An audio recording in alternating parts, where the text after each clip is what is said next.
See if I could get my, what do you call it? PowerPoint up, and you can let me know to be sure that that is working, and we'll go ahead and get started.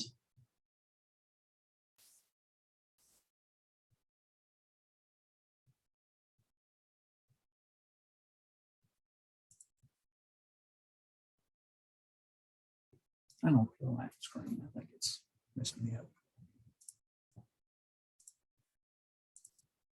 There we go.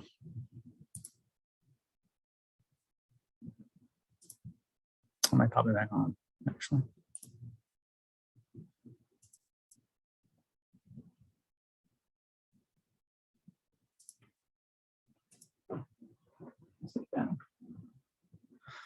Y'all see that and hear me okay? Yes, just fine. Awesome. Okay. So Yeah, I'm great. So we're playing with 3 computer screens. I feel very technically advanced, which could be hopefully not a train wreck. But anyway, so thank you for coming. So my name is Bill Ward. I'm the UT Extension Agent for Agriculture and Natural Resources here in Johnson County, Tennessee. And this is part 2 of our Appalachian Music Mountain Zoom. So we had a lot of fun last week. I hope you all enjoyed that. And I would be curious if you had any questions or comments, holdovers from last week, or if you've got to listen to the playlist. I've added quite a bit to that. The link is in the chat. So there should be plenty enough for at least a good day or day and a half of office work for some music there. So check that out. And if you really want to, again, I would really recommend one of the best things you can do is kind of have that up and open, and maybe you want to hear some snippets of that. We won't do that, I don't think, just because of time and tech, but it really will help give you an idea and understanding of kind of what we're talking about today. And maybe if you go back and listen to it tomorrow, maybe some of that will gel. So but anyway, I hope you enjoy that. Hopefully, at least there is one musician, one song that you like and don't hate. It's pretty diverse, and we'll talk a little bit about that, even this second section for Appalachian music. So without any, if there's no questions or comments, we'll go ahead and get started. So tonight, Appalachian Music 2, a folk tradition in a modern world. Because when we talked last week and we were setting this up, I was struggling with how to address the topic in just 45 minutes to an hour. So they graciously allowed me this second hour to do this. So we're going to talk about what is Appalachian music today and what was it like yesterday and how that affects today. So where last week we got some really good background on some musical styles, influences, interpretations, this week is going to bring it forward to us a little bit and put it in our face about what we listen to and why, and maybe why Appalachian music continues to have such a huge draw and attraction for people today. So kind of the title, A Good-Natured Riot, that was one of the early descriptions that they talked about the Grand Ole Opry. We're just going to skim over the Grand Ole Opry because we do have a very short amount of time tonight. But I thought that was kind of a fun way to introduce this section. See, we'll advance. Awesome. So that's a bit of a spoiler. 2022, our senses, and we mentioned this last week, are bombarded with music. Everywhere we go, we hear music of some sort. And the question really that we want to ask is, and anytime we're somewhere listening to music, is where does it come from? Who does it represent? What does it represent? And then why does this radio station play this particular genre? Why does this television program have this particular type of music? This movie, as you can see here, even this religious service or in an office. So why do they play? Why do we listen and hear the music that we do? And one way to answer that is in 2022, we know that commercial music, the commercial music industry, whether it's pop, rock, country, it doesn't really matter what genre we're talking about, is intended and created for one purpose, right? Mass consumption. That's why they do it. They do it to make money. Of course, we have tremendous musicians, but the industry, right? We talk about the difference between musicians and the music industry. but the music industry is about making money, and they're going to record, they're going to promote, and they're going to really distribute music they think will make them money, right? And we'll see, well, that really hasn't changed much in a long time. But that really kind of makes it hard to define what Appalachian music is now, especially in the world that we live in, where there's not a lot of black and white, there's a lot of gray, and there's a lot of moving parts. So really, what is Appalachian music? So, last week we talked about, well, we could say it's fiddle tunes, or we could say it's banjo tunes, but that leaves out such a huge aspect and so many different types of genres of music. And that was then, right? That was a couple of 100 years ago. But what is Appalachian music now? So this, you've probably recognized, of course, the title as a little bit of a giveaway, Oh Brother and Cold Mountain. So why are these here? Why are these here when we talk about Appalachian music in the modern world? Well, curiously enough, both of these were booster shots, for a little bit of an Appalachian music revival, for lack of a better term. It's kind of short-lived for a revival, and we can talk about those terms as well, because there is such a draw. There's something about Appalachian music, or something that is deemed Appalachian, which is just as important a concept, that draws people. So, Oh Brother, Where Art Thou? We know that was super quirky film, really fun. Most people I know either love it or hate it. There's not much middle ground there. But most people say they really enjoy the music. Well, that's great. But right after that, it spurns a Down from the Mountain tour. There's a concert in Nashville. There's a documentary that comes out about the Down from the Mountain musicians and the music in the film. And for some weird reason, it becomes one of the standards of a representation of Appalachian music. Well, it's really not. We know that in the time frame it's set in the Mississippi Delta during the Great Depression, and other than Ralph Stanley, his song of "Oh Death," there's really, the music there has really very, very little to do with any type of provenance that we can directly link to anything musically related to Appalachian music, we might say, or folk music of the Southern Mountains, if we wanted to be really broad. There are, other than Ralph Stanley, there are two great musicians featured in the film that do have Appalachian roots and play this type of music.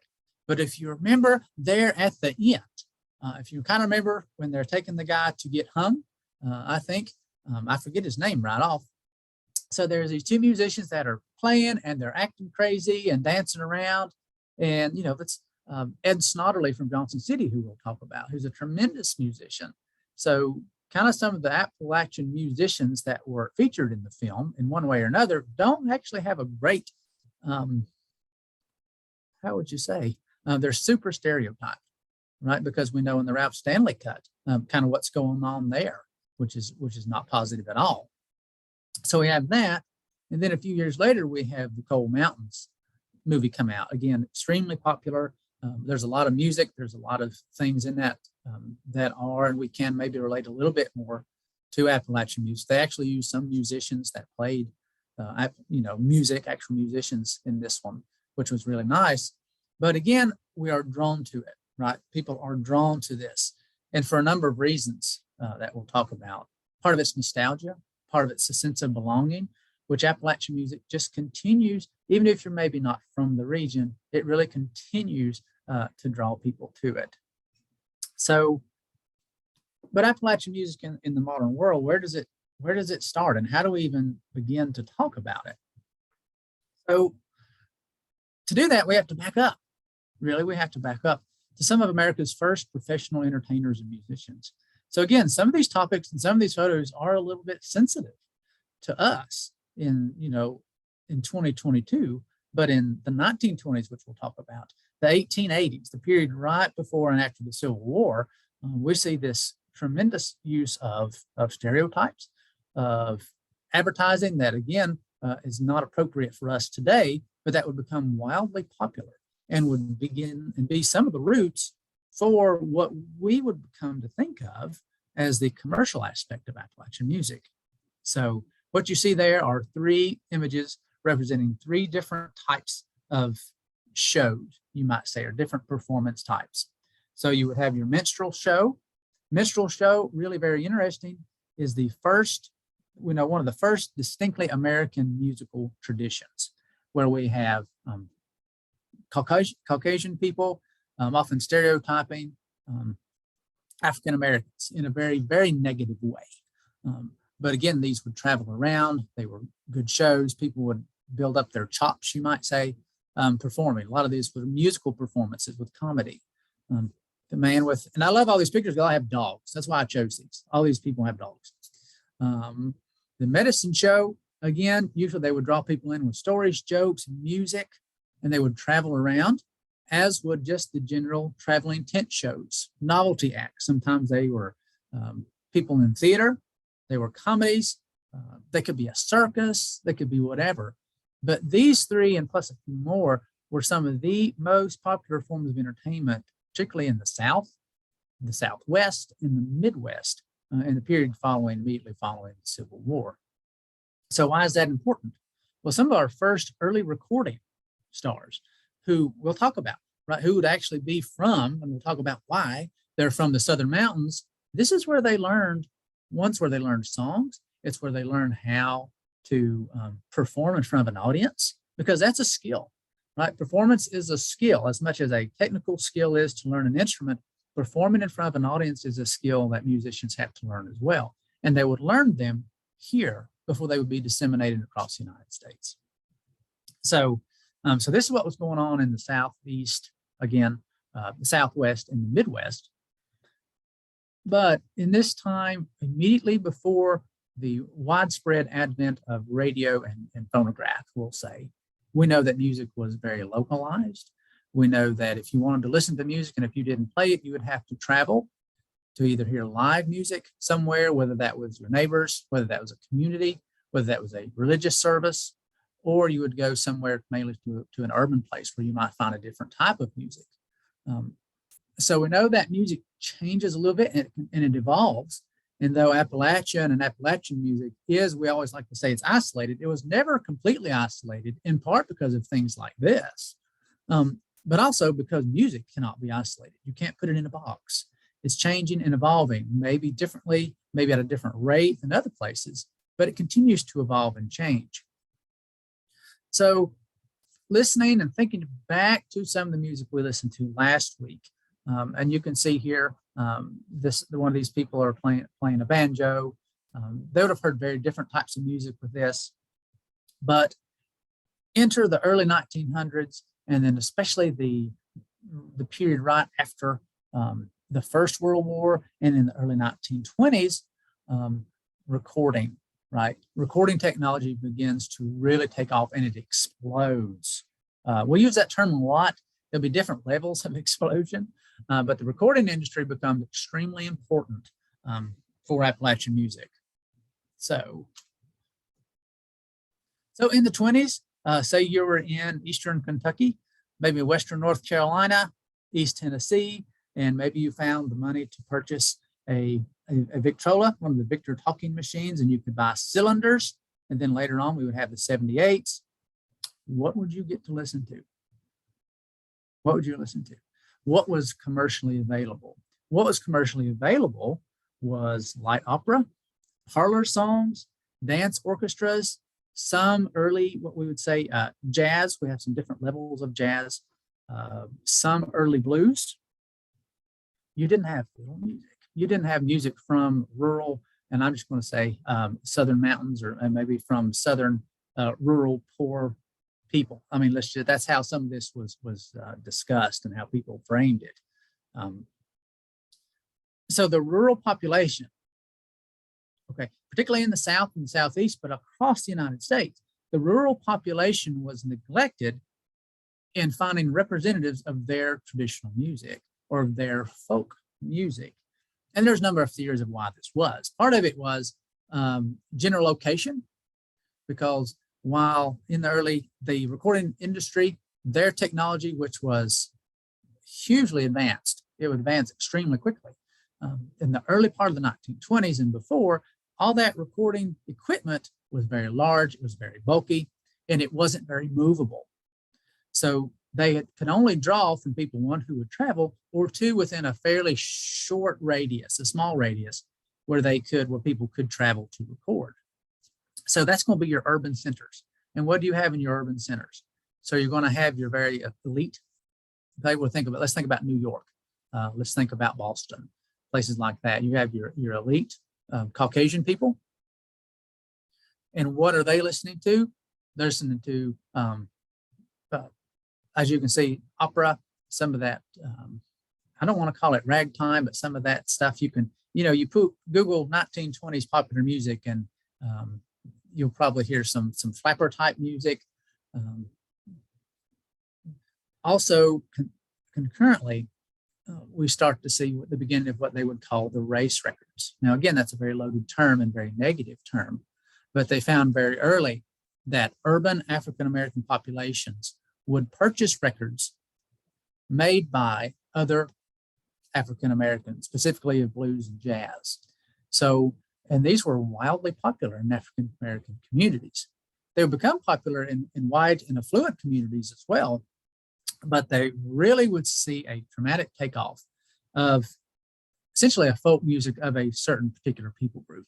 So at the bottom right-hand side, I think if you're looking at like I am, you'll see a picture of a young lady, and that is Mamie Smith.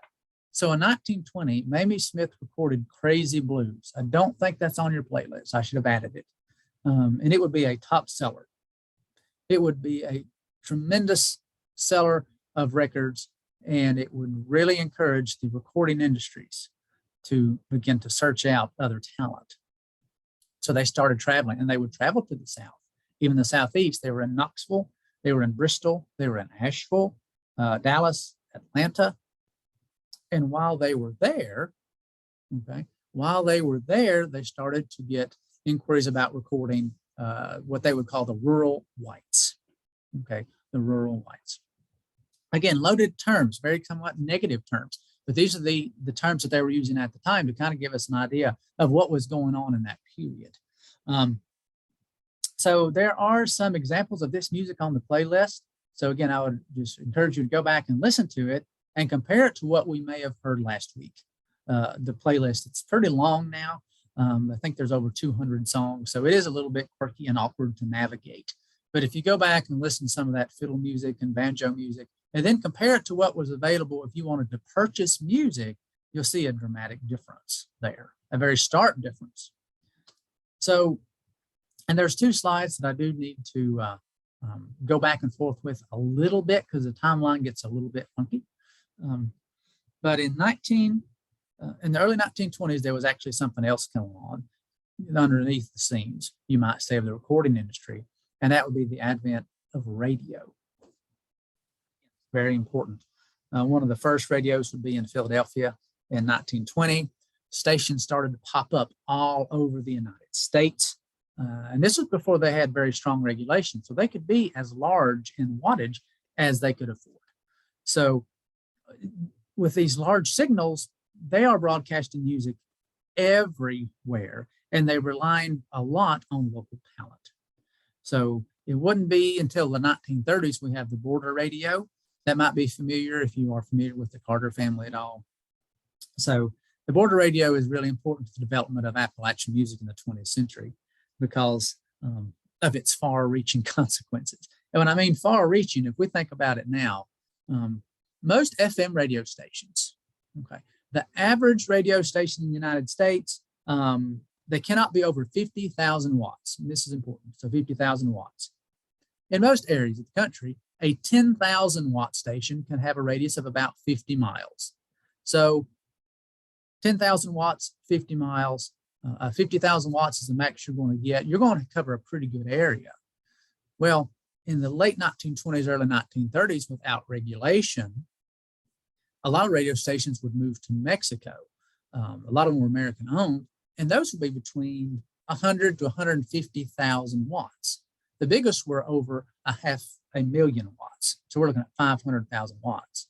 So you have the Carter family, you'll eventually have Jimmy Rogers, you'll have some of the other early string bands playing in Mexico, and they can be heard in Canada, right? So, and we see that we start tying in a really strong way the use of music, use of musicians, and radio to sell products, right? So it's a really good investment for you if you have a product, especially to rural audiences, to go ahead and buy a spot during the Carter family's, 8 p.m., radio program, because they're in Canada or they're in Mexico, and they're going to be heard as far as Canada. So they're going to catch a tremendous amount of an audience there. But to kind of to digress a little bit, we have Mamie Smith in 1920. Record executives are scouring for talent all over the Southeast in particular, and they start to find a little bit, often by the encouragement of some people who are there and people they have connections with. And then here we go, the timeline again. So let me just kind of advance and then I'll back it up. So we know that Henry Witter, you might remember Henry from last week. We have some more of Henry this week. He would record in 1922. It wasn't very good. No one was really excited about it. He had made the trip to New York unannounced, showed up with a guitar and harmonica, and they were polite. They let him cut a few sides, but that was pretty well it. Also in 1922, Eck Robertson would come and perform. Again, he shows up unannounced. He cut some incredibly hot fiddle slides. Now, hopefully you'll like some fiddle music. And that is where the music section of this course goes today. It starts with Eck Robertson. So I'd encourage you to go listen to that. He makes a few recordings. They're not huge. He sells a few. He would go on to radio quite a bit later.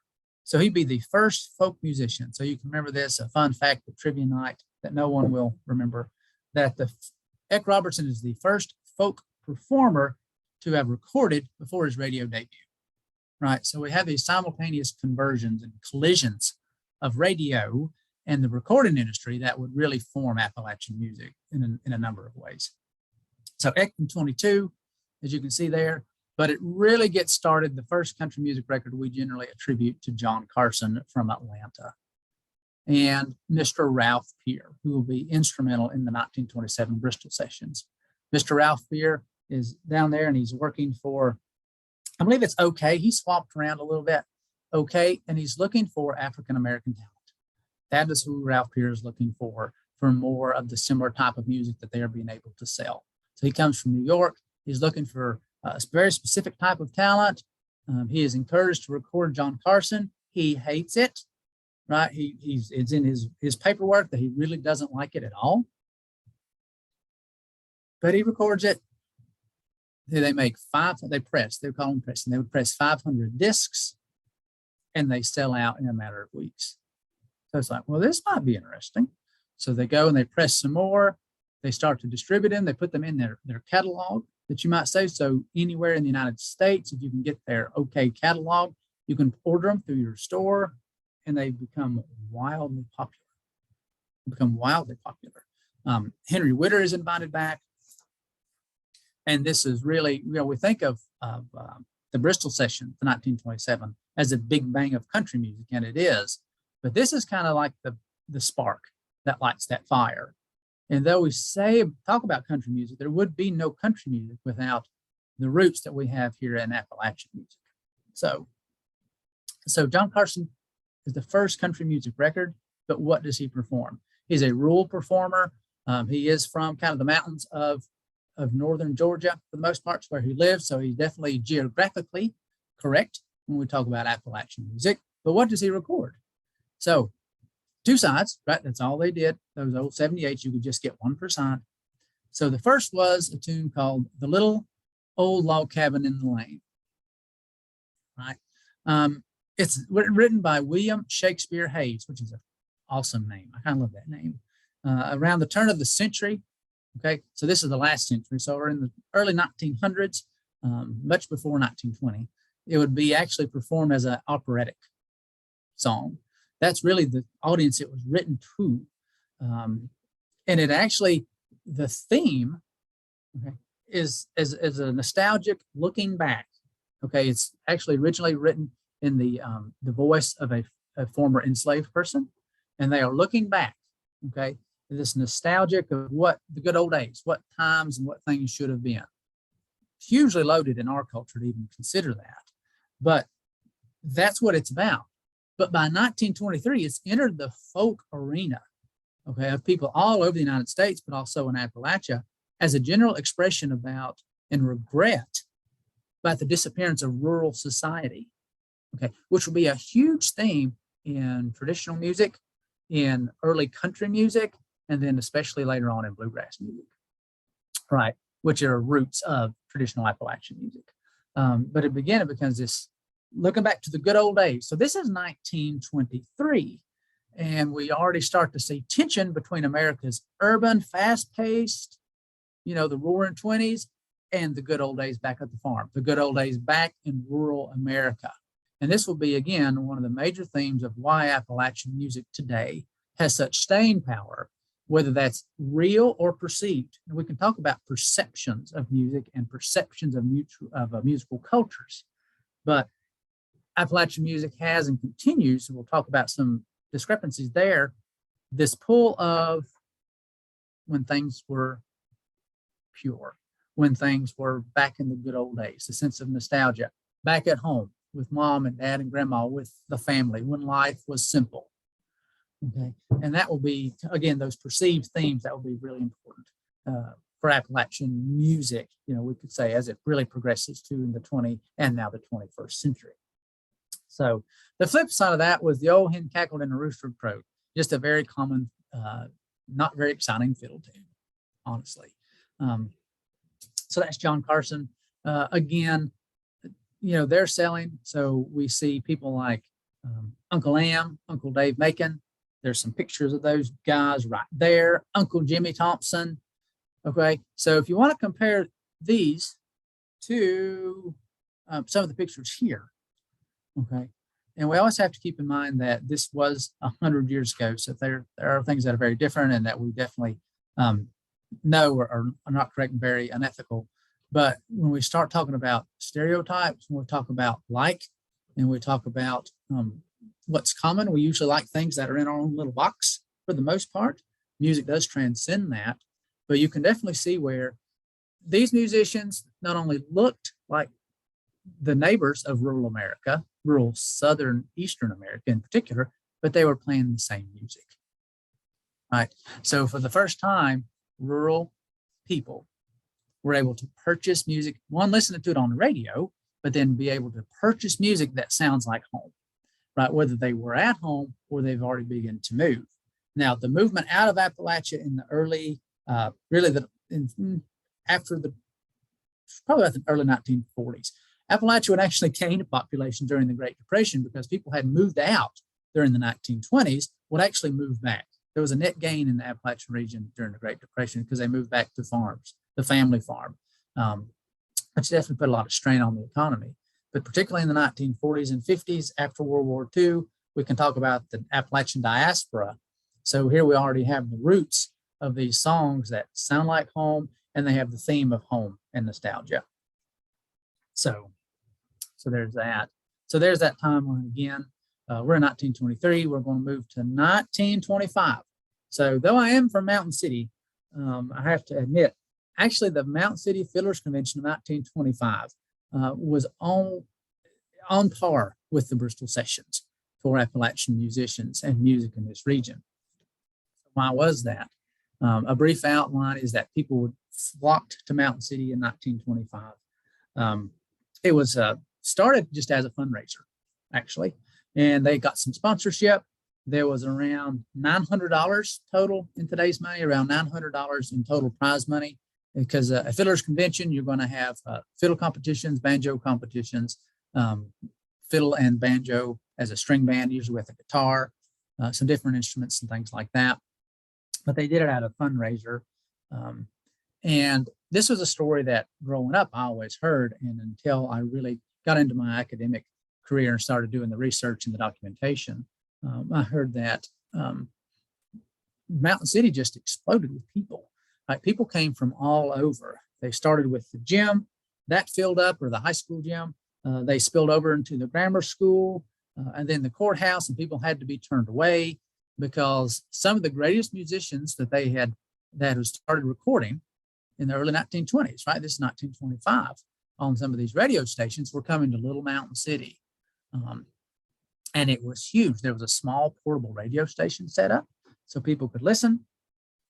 And for musicians, it was really one of the first times that they could see that people would pay to hear them in person. Because we have to remember, most of the people who play music up to this time, especially Appalachian, what we might call Appalachian music or folk music, was not professional. It was what you did on weekends. It's kind of what you did for fun, but it wasn't professional. You didn't really plan on making a living doing this kind of stuff. But by the 1920, 1922, 23, here we have 1925, people will pay, right? If you can hear them on the radio, right? And then they come somewhere that people will pay to see them. And it was huge. It was huge. And it had some of the biggest names, and here are just a few of them, some of the biggest names in the early recording industry that we would have. So one of the people that was there was Tom Ashley. So again, why is Tom Ashley important? So when we start talking about Appalachian music in the 21st century and even the 20th century, his name pops up a lot. He was rediscovered during the folk revival, but he was recording in the early 1920s again. And I think it was in the Johnson City sessions in 1928, which we'll talk about in a minute. But kind of an iconic folk performer, right? If you went to any of the folk revival stuff in the 60s, you would probably hear either Tom Ashley, maybe see him or hear some of his music. He would tour. But just to tell you kind of how complicated and convoluted this topic can be, he was the first person, the first in the world to record The House of the Rising Sun. Right. So most of us know that from the Animals version. I think maybe Dylan did a version as well. But he was the first to record that in 1933.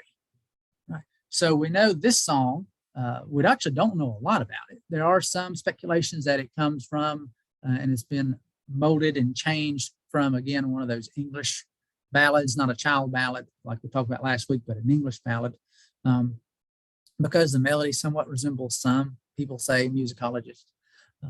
But we see someone who, again, is taking something that is definitely not, you might say, a traditional folk song, something that they've known or created there, but something that is entered into the folk tradition.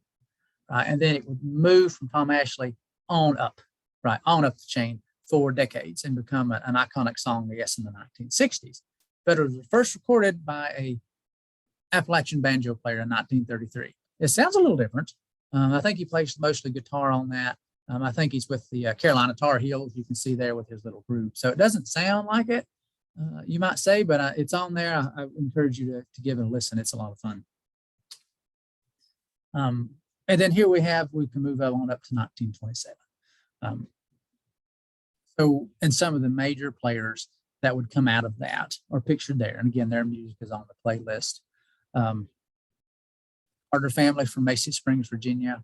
That's Pop Stoneman up there. He's from Freeze, Virginia. We talked a little bit about Pop last week. There's some music there of Pop and his children later on. And of course, you all probably know the man with the guitar, Jimmy Rogers. Jimmy Rogers would be from Meridian, Mississippi, and would come to Bristol. And then the man with the fish is B.F. Shelton, super unique banjo player from Corbin, Kentucky. Not many pictures of him. He didn't record too many sides. But what happens is in 1927 is, and one of the reasons it's so important is because, remember, we talked about in the early 20s, recording machines were too big and too bulky to travel with. So they started doing some in the early 20s, like John Carson, places like that. But really by 1927, the advances in recording had come so far that they were able to go to where the music was. Okay, Victor, OK, all those recording industries, they were going where the music was. And part of the reason for that was because of the challenge of radio. So remember when you could only buy operatic music, so if you had a Victrola and you wanted to listen to music, you could only listen to opera or something like that. Well, with the advent of radio, with the border radio stations and with unregulated airwaves, a lot of whom are using local talent, record sales started to plummet. So they were desperately searching for real, authentic musicians that would actually boost record sales and put them back in the black, right, financially, because it was really, really hard. Right before the Great Depression, that there were talks that the recording industry may not survive because record sales had went so far, downhill so bad. So we have some great examples of some early folk music recorded in Bristol in 1927. We have Johnson City sessions in 1928. We eventually go back to Bristol a few years later. But if you go and you listen to these again, it's just a eclectic mix of some tremendous music and some great musicians, most of which we don't know about anymore. So there's Charlie Bowman, the very grainy photo there, George Shortbuckle Rourke and Bradley Kinkade, super important there on the top. And then you have Tom Ashley standing there with his guitar and records, and I think one of the Greens. But what I really want you to notice with this, and then as we advance to the next two slides, is rural life. Okay, there's a lot of threatened. Rural life was really threatened by a dramatic shift in the cultural, social, and economic life of the United States. But the musicians that were coming and they were recording, okay, they're dressed in their Sunday best, you might say. They're dressed really nice. But this is actually going to change. And the recording industry is going to be a huge reason of why this changes. And their effort to meet people where they are, quote unquote, and to sell more records, the music industry starts to exert a tremendous amount of influence on persona.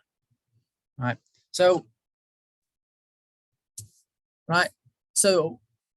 yeah, I titled this The Hillbillies because it's super loaded, but we can talk about it because all this fiddle music, this fiddle and guitar music, the Carter family, even Jimmy Rogers in the early part. Okay, so it wasn't operatic music, it wasn't concert music, symphonic music, it was not music performed by African Americans, blues or jazz. They didn't have a name for it, right? So eventually they would settle for the term hillbillies. There's a great story that Charlie Bowman, the man in the middle, and they're all along the top, you can see there.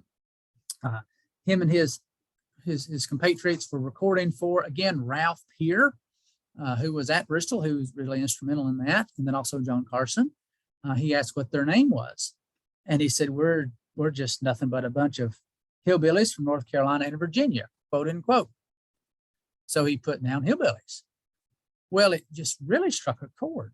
So that becomes their name. Later on, when they change record companies, they become Al Hopkins and the Buckle Busters. So if you ever see the Hillbillies or Charlie Bowman and the Hillbillies and Al Hopkins and the Buckle Busters, they're the same people, right? Just different record companies. But anyway, that seems to strike a chord with people, and they start to both take that name and they apply this name, hillbilly music, to a whole genre of fiddle, string band, some religious music, if it was in that tradition. But to do that, they also, again, start shifting that persona. So you can see there in those top photos, Charlie Bowman's well-dressed. He was a tremendous concert fiddler from around Fordtown, which is near Gray, Tennessee. But then you see the next picture, they're all in their overalls and their funny hats, and they're making a fun, and that's a publicity photo. If you look down below that, you see, and this is probably one of the best names in American music history. It's Dr. Humphrey Bates and the Possum Hunters. I don't know, right? So this is their original photo when they first got started. When they showed up to record, this is what they were wearing. But what the record industry wanted them to do, and what they found was the most effective way for them to get their message across, was to dress up as they are in the bottom picture. Interestingly, the country person, the rube, the person who's maybe a little bit backwards, maybe a little bit different than us, has been a common theme in music. It goes all the way back to Shakespeare. Okay, so what we see is hillbilly music and this dressing up of people to really exaggerate their otherness, right? Because that's a big part of what early Appalachian music is from the commercial side, is exaggerating otherness. Okay, as they start to dress like this, you know. And again, it's easy to look back and cast stones, so we're not doing that. But just so you get an idea of the transition, right, from folk musician to the influence of the commercial music industry. what that looks like, but how that changes music and people's perceptions of that music. So they turn, right, the problem is hillbillies is elastic enough to fit for a little while, but it doesn't really fit forever, because you have people like this who are playing quote unquote hillbilly music, but they are, they don't accept that stereotype, but they're singing the same songs, but they're doing it in a very different manner. So the first person you see there is Vernon Dalhart. He started life out as a light operatic singer, and he would take these folk songs that are being performed by people like Pop Stoneman in particular, and would put his spin on them, or a very classical spin on it. It's much easier. It's a lot easier to listen to. It's more practiced, more balanced, and it's actually very pleasant to listen to. Okay, extremely polished. Always showed up looking, in a suit like that, extremely polished. But he would mix styles, because he was not originally from the area. He was from East Texas, so that, again, a lot of musical confluence in East Texas. But as an operatic singer, he had a tremendous amount of influence from other musical traditions. So his really polished approach, really great enunciation, really nice and well orchestrated musical background made him a coast-to-coast sensation across the United States, and as early as 1924. It'll take off after that, a few years later. Interestingly, country music historians credit him with the pop country genre, right? So you can blame poor Vernon for that if that's not your thing. But this trying to meet everyone where they are type stuff. Interesting. The man in the middle with the guitar is Carl Sprague, another Texan.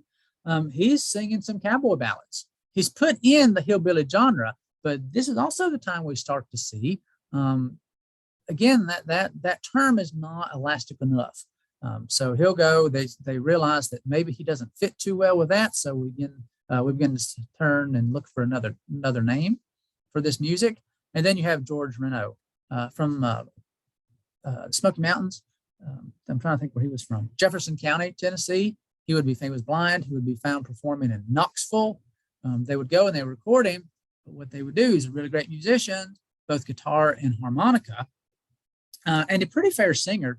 But most of his early recordings, okay, which he was listed as, credited for, the tunes, the music, the words were actually sung by Gene Austin, who was, again, a vaudeville singer, and he would be one of the most popular vocalists of the late 1920s. Right, so we just see this huge mishmash of music, and so what is true Appalachian music and what is not, and who can make that distinction? So we start to have two contending visions, and this is where I know we're kind of running out of time, and I've talked too long, of two contending visions of Appalachian music. So we start to see some stress and some tension in the 1920s. And here's a list of kind of what you might say the traditional aspect is, and then the commercial aspect, which we could say is very similar to the commercial aspect now. Right. By 1930s, there is again this pushback. By the 1940s, they come up with the country and Western music, so everything kind of gets funneled into that. But this strong string band, fiddle and banjo Appalachian music tradition is still really strong, and there's some reaction to that. This is when we start seeing some of the first folk festivals in the 1930s start to pop up in an effort to really preserve, right, some of these traditional ideas and concepts of music and folk life. We start picking and choosing what we like and what we don't, which is we know is wrong, but there's a tremendous amount of pushback for this. So we get people like Bradley Kinkade and Bascom Lamar Lunsford, who, again, I want to listen to these on the track list. So Bradley Kinkade from Berea, he later would go and study music in Chicago. He would be on the National Barn Dance. He collected and published songs. He would join the Grand Ole Opry, and he would be a bridge between the folk world and the commercialized country music industry.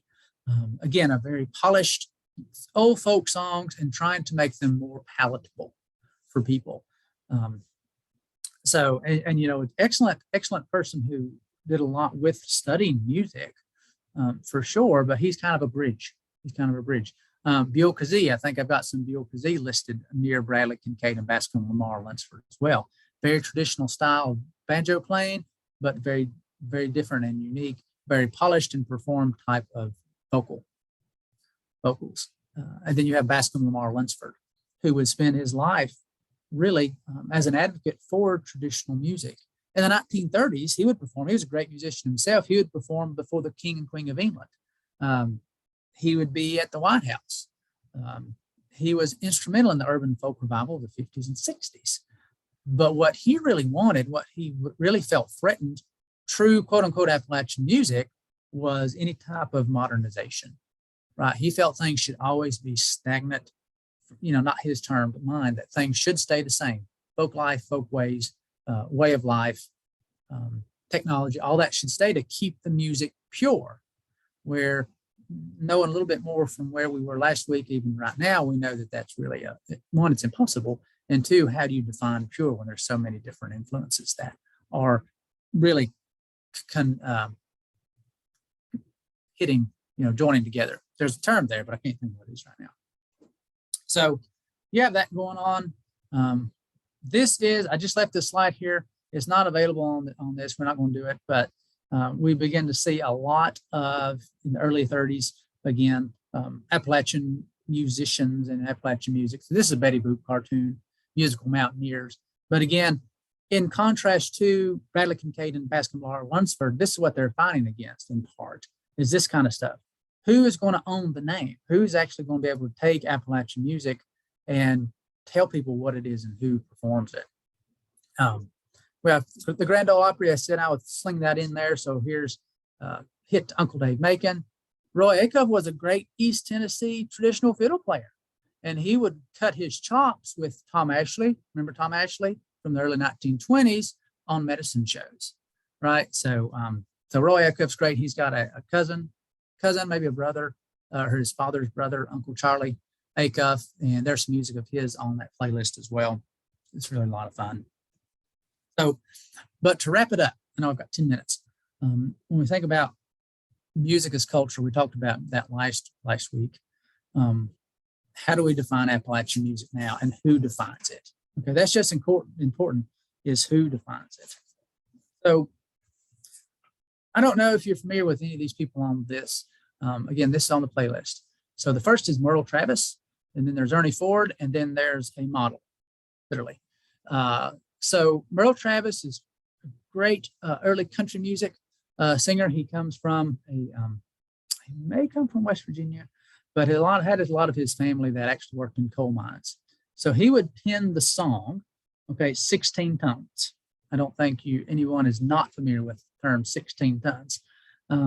It comes from some letters that he was writing with some people and some of his family about what it's like. What was like life in the coal mines at that point. It would be picked up. I think it's published in 1947.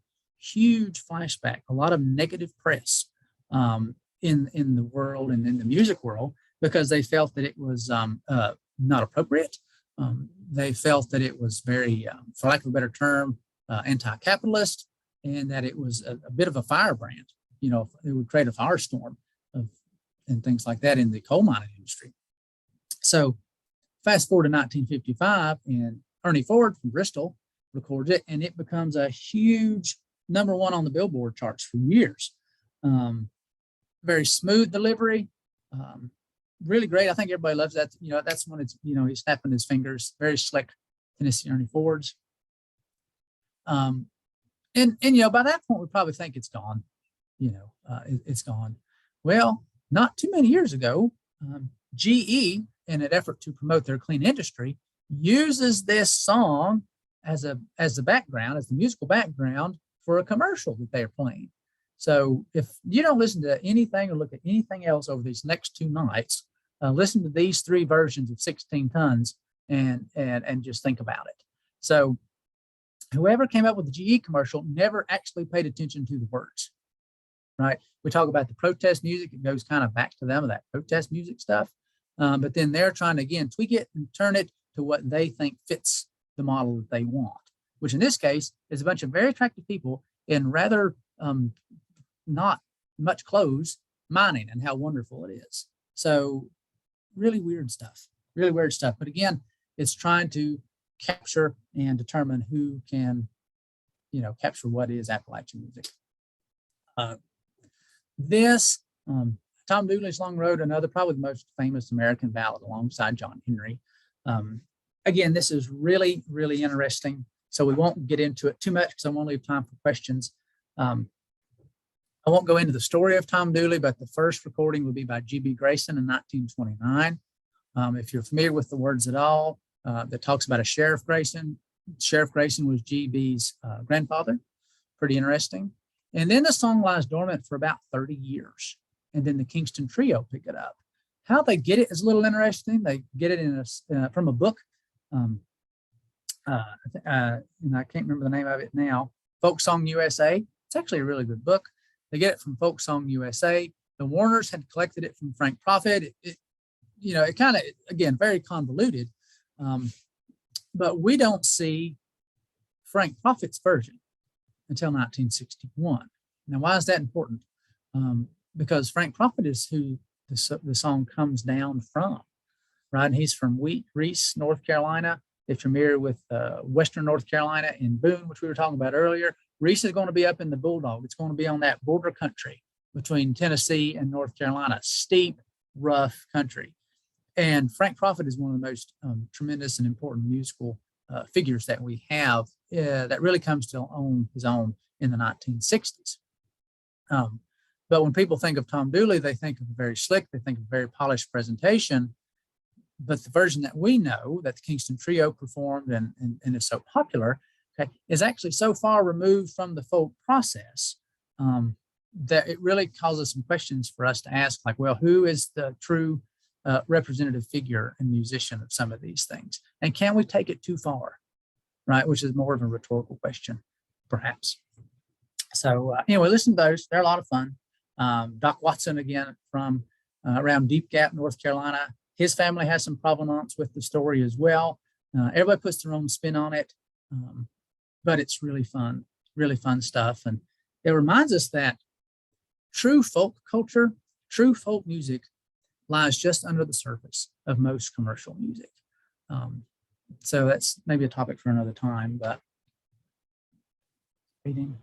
So then we have, well, can you be a folk musician, or what is Appalachian music in the 21st century?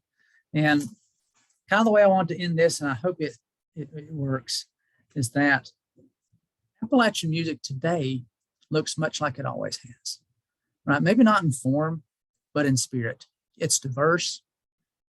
It speaks to people from all walks of life and all musical traditions who are looking for a way to express themselves in a musical form. And so we see here, these are just some snapshots of people. Some are from the area, some are not. Some are very obscure musicians, but who have found both meaning and who continue to carry on the tradition of Appalachian music today, but their own take, their own spin, because it speaks to them, right? Maybe they are not from here, but they identify with it, and that they can use music as one way to both connect and to share that connection with others. So with that, I know that was a bit of a whirlwind. I will stop sharing, but we'll kind of open it up for some questions if anybody has any questions.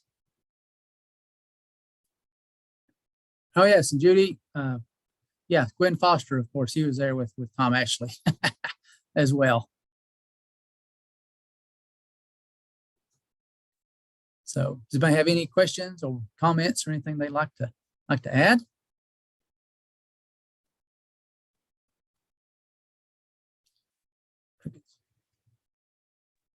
Great job, Billy. Thank you. I hope that made some sense. It was a lot of territory to cover in a short amount of time. Billy, I have a question. Patricia here from Mountain City. Hello. Yeah. Yeah. How do I keep the chat if there was some information on the chat, I didn't get the copy, and when this finishes is going to be blank screen. Should I just take a picture of the chat thing, or how do I access that chat later? Or is there a way or not? Let's see. What information are you looking for in particular? And we can. A link from last week that I missed. Okay, yeah. So that's on the and Philip Meeks is in charge of that, and he's doing a great job. All of these mountain zooms are on their VCE Wise County Extension. But I think I got your email, but I can send you that tomorrow. Okay. Actually. Yeah, because I'm afraid that once this is over, it's all going to disappear. So, right. Yeah, but I will send you a link to last week's tomorrow. Yeah, a good job. It's very interesting. I'm sorry I missed last week, but definitely great job. Very Thank you. I appreciate interesting. That. Yeah.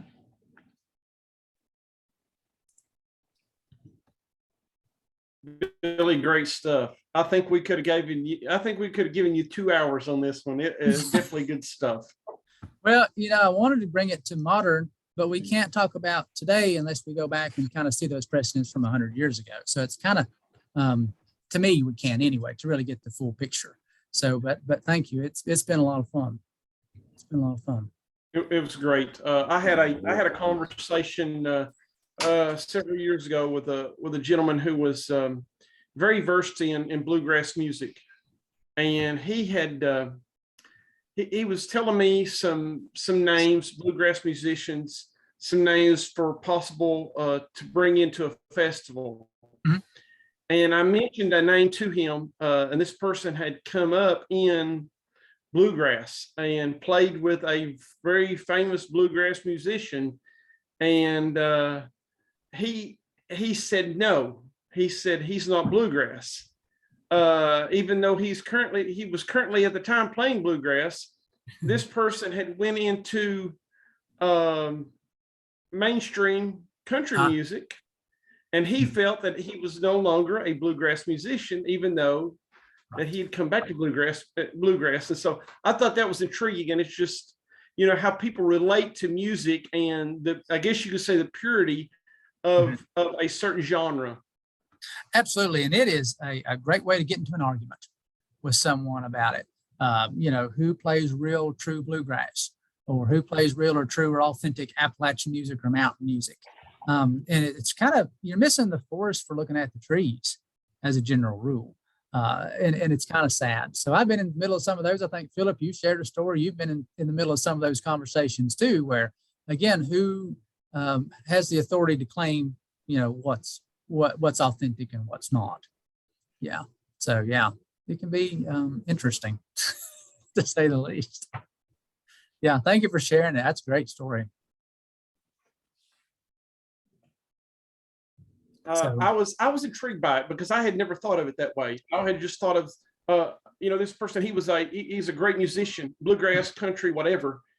But because this person felt, because he had switched to mainstream country and then came back to bluegrass latter part of his career, that I guess it wasn't pure anymore, so to speak. Right. And then and really this music is so much about identification and identifying with, and purity is a dangerous term to use in regards to a folk music tradition, because it's so it evolves and changes all the time, and that's what makes the folk process so amazing and wonderful.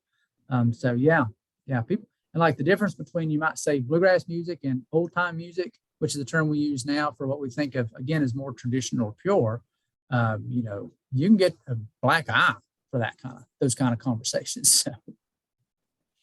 And just one last thing from my side. I grew up in France, and I remembered when I was in my 20s or earlier than that, I had a boyfriend that the music he loved the most was Doc Watson. And so just to say that Doc Watson was very popular, or to a certain amount of people in France, in Europe. Wow. So that's kind of interesting that I come and live in Mountain City now, and then it's like, oh wow, I didn't know he was from the area, really. So yeah, and they would discover Doc Watson when they rediscovered essentially Tom Ashley, is when he brought Doc Watson along. Essentially kind of a cut and dried version of that, and that's just a tremendous story Yeah. In the playlist, you won't see as much Doc as I would have liked, because it could be all Doc Watson all day, every day. But it's interesting you mentioned that connection in France. Japan has a huge following of traditional Appalachian musicians of old time and traditional bluegrass music too. You know, Ralph Stanley toured into Japan, I think in the 60s. ETSU used to have a relationship with their bluegrass program. So there's some music in there, and I've been exposed to and met some of these people from Japan who come to fiddlers conventions, and they're playing the same tunes we are. So, you know, so it's such an interesting topic and broad. Yeah. Yeah.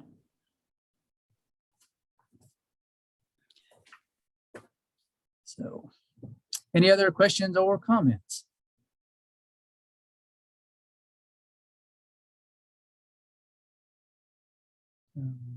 Okay. Okay. I don't think so. I think I have worn everyone out.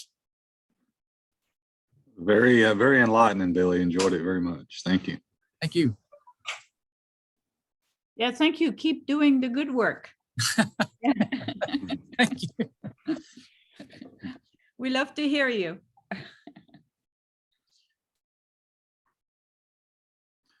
Well, agents, any comments about what's coming up next week? I don't have the calendar in front of me, but if you all remember, I think Shad, is there one on firewood? Yes, we have one next week on firewood businesses, and that's going to be on Tuesday, the 25th at 6 o'clock. And then on Thursday, we have, I'm not sure what we're titling this one, but that whole starting transplants, seed sources, heirlooms, that kind of thing. That's kind of a wordy title for it, but something to do with seeds and starting your own. All right. Well, thanks to everybody, and we'll get this posted probably within 24 hours or so. So hope everybody has a good evening.